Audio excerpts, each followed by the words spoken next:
Let's right now go to Jurgen Klinsmann, discuss Bayern Munich's opening 8-0 victory over Schalke. This was pretty impressive, Jurgen, from the defending champions. Oh, it's very, very impressive. But basically, the game was over after the second goal. You could see it in the body language of the Schalke players that they didn't believe in getting anything on that night in Munich. And then it became embarrassing. Embarrassing when you lose 8-0, your first fixture in the season. But it puts a clear message out there from Bayern Munich. They're serious. They pick it up where they left it off. With the Champions League final against Paris, and so they want to cruise through the Bundesliga. Probably they will do that, and they are just about trophies. They want to win as many trophies as possible, and the players still in a rhythm. Didn't take any time off since the Champions League final. So it's a very, very impressive performance by Bayern. And no surprise in the fact that Bayern won. But if you're David Wagner, you've got to be disappointed with the shift that your players put in, Jurgen. Oh, you have to be disappointed. Obviously, the coach himself, David, he cannot run on the field and play a role in there. It's what really concerned me was just they were not capable mentally to raise the bar. There was no aggressiveness in their actions. They gave them far too much space, as Craig said rightly.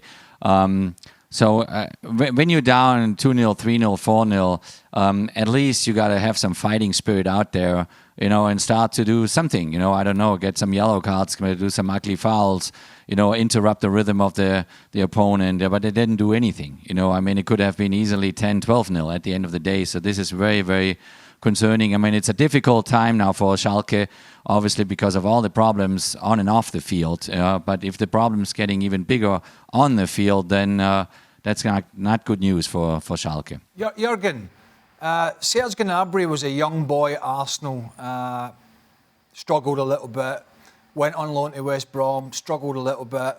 And I know everybody matures at a different age, but what really changed and clicked for this young man to be putting in the performances that he has for the last 18 months or so? Well, I think his decision to come to Munich and become part of that community in Munich and that very, very driven club was the best decision he could make. He's still developing. He's still not finished and a finished product yet. But his performances, last year, also in the national team, I saw many games actually live with the national team. Has been outstanding. He is a very fun character, very down to earth, and he constantly is out there to learn. And if you have players around you like Thomas Müller or Robert Lewandowski, you just kind of stare at them in every training session. You want to learn from them, which he's doing.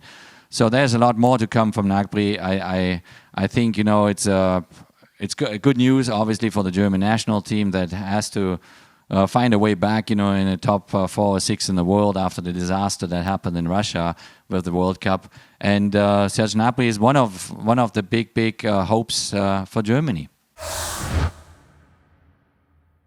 Thanks so much for watching ESPN on YouTube. And for more sports highlights and analysis, be sure to download the ESPN app. And for premium content and live streaming, subscribe to ESPN Plus.